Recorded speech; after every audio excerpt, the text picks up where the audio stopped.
Details released today in the investigation into former Covington finance director Bob Dew. Dew is accused of stealing hundreds of thousands of dollars from the city over a period of several years. Today, the Kentucky State Auditor unveiled findings of his special examination, and Local 12's Joe Webb joins us live from Covington with the latest. Joe.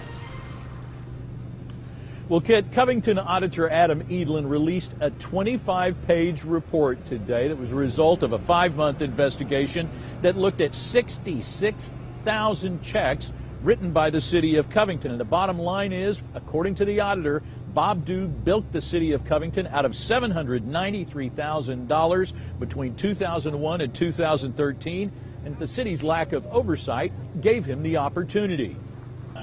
Now, the auditor detailed Bob Dew's scheme of creating fake vendors in the city's finance software, where he would write those fake vendors city checks, go back in the system, change the names on the checks to an account that he controlled. Then he would print the checks after hours, then go back in, change the names in the system to cover his tracks. Now, Edelen said that Bob Dew's scheme was not elaborate, but that Covington's internal controls to detect fraud were weak or easily manipulated, and in some cases just not there. He described Bob Dew as a chess master who built a system of designed incompetence where he was the finance director and the IT administrator. He says the system simply failed taxpayers for 12 years. Simply stated, he had unfettered access to millions of taxpayers' dollars without a single person looking over his shoulder for more than a decade.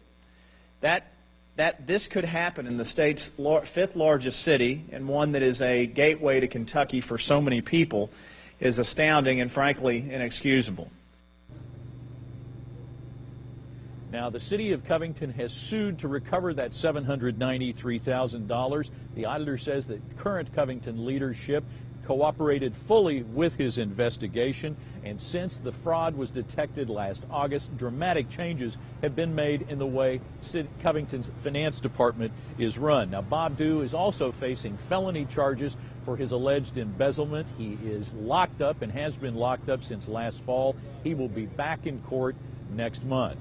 We will be back on the air with more on this story on Local 12 at 4 and 5, and we'll take a look at what the city of Covington does next, how they move forward from what is self-described as a 13-year debacle. Reporting live outside Covington City Hall, I'm Joe Webb, Local 12 News. Kit? Joe, was there discussion this morning about what Bob Dew did with all that money? No, there really wasn't. And the auditor was asked that question. He said specifically that that really wasn't what his investigation was all about. $793,000 is a whole lot of money, but when you spread that out over 12 years, I mean, it comes out to less than $70,000 a year, which is still a great deal of money. But $70,000 a year could have just been applied to his lifestyle without, making him look ostentatious or filthy rich. We don't really know exactly what he did with the money. We're going to try and get to the bottom of that, and I think that's likely to come out in the criminal case.